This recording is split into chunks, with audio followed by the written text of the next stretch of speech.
The Lotus and the Flame, the fleeting nature of seeming permanence. In approaching this novel, we are met with foundational queries about the quintessence and purpose of life. Is life composed of alpha particles or beta particles? Whither does the river of life wend its course? Could the roots of the tree of life dissolve at absolute zero?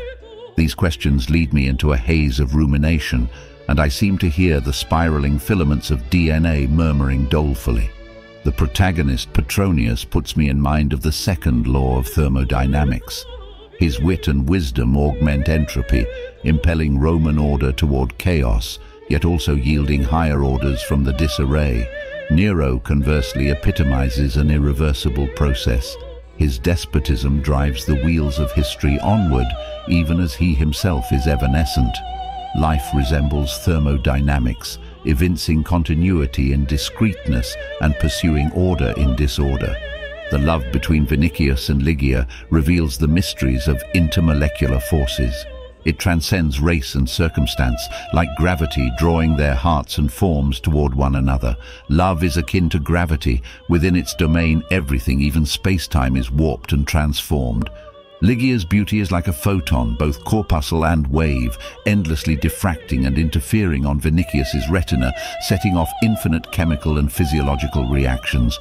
The novel's intense Christian ideology calls to mind the theorem of work. Christian faith acts like an electric field, imparting momentum that can reshape the inertial patterns of thought.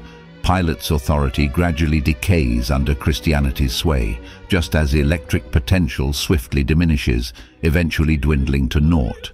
Roman morals and values also underwent a qualitative phase transition driven by the spread of Christianity.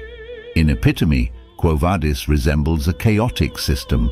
Beneath its structural order lies infinite metaphor and purport. With its intersecting relationships and ample historical backdrop, it delineates the meaning of life and provokes profound rumination on human nature, love, ideology, and more. Verily, a bittersweet tapestry of life worth studious reading and contemplation.